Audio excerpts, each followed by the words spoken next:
Ridiculous.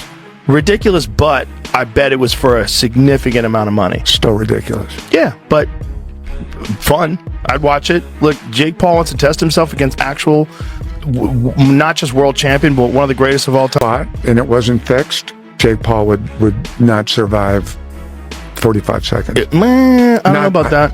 I think it would take a few rounds. Really? But yeah. First of all, Jake is a lot bigger. Jake's a lot bigger. But what way would they fight? About the number? If it was about the number, we could have started up. I would have tell you, I'm not just interested. It makes no sense for me. It's not my what I'm looking at right now. Joe Rogan was shocked to learn that Jake Paul had offered Francis Ngannou a fight after his bout with Gervonta Davis was cancelled. Speaking on his podcast, Rogan called the idea insane and borderline reckless for Jake. He pointed out that Ngannou, a former UFC champion and one of the most powerful punchers in combat sports, is far beyond what Jake has ever faced. Rogan questioned whether Jake truly grasps the level of danger involved in stepping into the ring with someone like Ngannou. Still, he admitted that if the fight were to happen, it would be a massive global spectacle, guaranteed to draw huge attention from both boxing and MMA fans. Nikista calls Francis. This is Francis telling the story. Nikista calls Francis and says, "Hey, we need your help. We need an opponent for Jake. Tank is out." And Francis says, "All right." And Francis says, "Well, how can I help you?" And Nikista says, "Well, we're looking at an opponent for Jake. Tank Davis is out." And Francis says, "All right, but specifically, how can I help you?" Nikista takes a third swing at the bat. He says, "Well, we need an opponent. We need a boxer. We need a partner. We need somebody to fight Jake. Tank is out." And Francis asks him again, "Okay, what specific?" When Jake Paul's exhibition fight with Gervonta Davis collapsed amid the serious legal allegations surrounding Davis, Paul's team quickly began searching for a new opponent. One of the biggest names mentioned was Francis Ngannou, the former UFC heavyweight champion turned boxer. Known for his massive size, knockout power, and global reputation, Ngannou represents one of the most dangerous challenges in all of combat sports, a matchup that would instantly grab worldwide attention. The saga, I think the fight is going to be completely canceled and rescheduled, and now we have potential opponent names and some people being ruled out coming into today. This is not a joke. It was said by Mike Coppinger and others that the number one candidate to replace Tank Davis in a Jake Paul fight, probably on a different date, was going to be Francis Ngannou. What the But we have an update on that and other potential names that Jake could fight. Again, I think on a separate date, and why I think the Jake and Tank fight is completely off. No more, maybe, no more, we don't think it'll happen. I think Michael Bisping weighed in on the rumored Jake Paul versus Francis Ngannou matchup by emphasizing the massive size and power disparity between the two. He pointed out that Jake's original opponent, Gervonta Davis, is a lightweight, far smaller and lighter, while Ngannou is a former UFC heavyweight champion known for his devastating knockout power. Bisping noted that this kind of leap, from a small, quick fighter like Davis to a powerhouse like Ngannou, represents two extremes in combat sports. He called it a complete mismatch not only in size and reach, but also in the level of danger Jake would face inside the ring. 58, Anderson Silva, he was way past his prime, people like Nate Diaz who were way smaller. Gervonta Davis really did take the piss. I mean, that was just the craziest shout ever. To go from fighting Gervonta Davis, way smaller, to now fighting boxing Francis Ngannou. I mean, listen, if he does it, fair play. But I just call #1 bullshit on this brother, because I don't see this happening. No. This is #1 bullshit. I just don't believe it. I don't believe it at all. Nate Diaz, yeah, 100%. I mean, he beat him once already.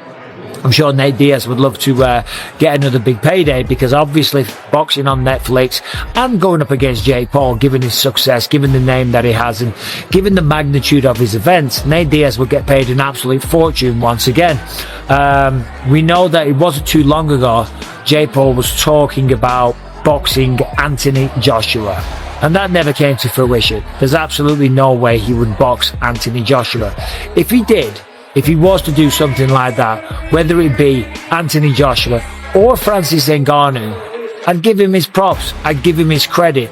And you never know, maybe he would do it just for the clout, because in many ways it would be, sorry about the airport notifications, it would be, you know, an admirable thing to do, and it will be Jake Paul taking on somebody bigger. According to Francis Ngannou, the outreach from Jake Paul's team to have him replace Gervonta Davis came as a complete surprise. Ngannou said the offer arrived suddenly and seemed totally out of sync with his current career plans. While financial terms were reportedly part of the discussion, Ngannou made it clear that money wasn't the issue. The matchup simply didn't make professional sense. He questioned how Jake's camp could consider switching from a lightweight like Davis to a heavyweight like himself as a realistic or fair alternative. Ngannou emphasized that he values fights that align with his competitive goal, not just spectacle or payday bouts. Gervonta, I'm like, who's Jake? You know, like, I was so confused, you know, like, I wasn't expecting that at all. And he said, yeah, Jake Paul, you know, he's fighting. And I'm like, no, bro, come on, don't disrespect me like that. And then they even say like, they even come out after and say, and what if the number are good? He sent out some number. I'm like, it's not about the number. If it was about the number, we could have started talk. I would have tell you, I'm not just interested. He make no sense for me. It's not my what. Former UFC champion Daniel Cormier has delivered a stern warning to Jake Paul over the idea of stepping into the ring with Francis Ngannou. Cormier stressed that Ngannou's raw knockout power, combined with his size and combat experience, would make the matchup dangerously one-sided. He described it as a severe mismatch, not just in skill but in physical capability, noting that Jake has never faced anyone remotely close to Ngannou's level of power or aggression. Cormier cautioned that this isn't the kind of fight where showmanship or hype can save Jake, it's one where a single mistake could result in serious harm. His message was blunt: this fight isn't worth the risk. While the spectacle might draw massive attention and revenue, Cormier emphasized that the risk-to-reward ratio is dangerously unbalanced, urging Jake to think carefully before pursuing such a high-stakes, high-danger matchup. Gervonta Davis to calling out Francis Ngannou. Jake Paul don't want those problems. I can't say it any different. Jake Paul does not want any Francis Ngannou problems. He does not want those issues.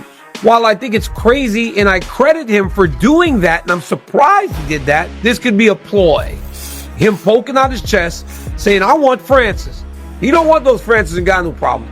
I don't care what Anthony Joshua did to Francis Ngannou. Jake Paul gets in there with Francis. Francis will knock his head off this planet.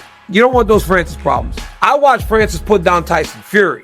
Sure, Anthony Joshua beat him. But even if Jake got power, I don't think he got power to be dealing with Francis. Because all it takes is for one. Daniel Cormier questioned Jake Paul's motives, suggesting that his interest in fighting Francis Ngannou is driven more by publicity and attention than by a genuine pursuit of competitive boxing.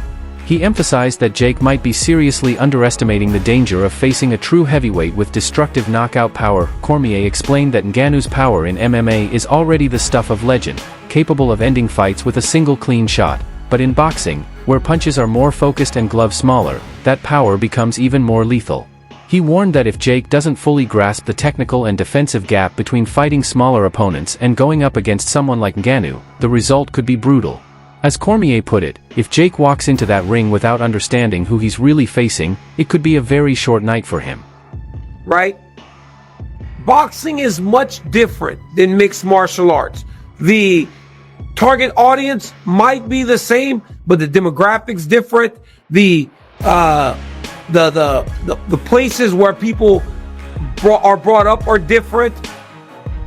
There's bigger entourages in boxing. It's just a different world in boxing. We've known that from the very beginning. We know that Gervonta Davis was not going to just play to Jake Paul's rules. I still don't know exactly why this thing is falling apart, but it is falling apart bad. It is bursting at the seams. We are almost exactly where we should have never started.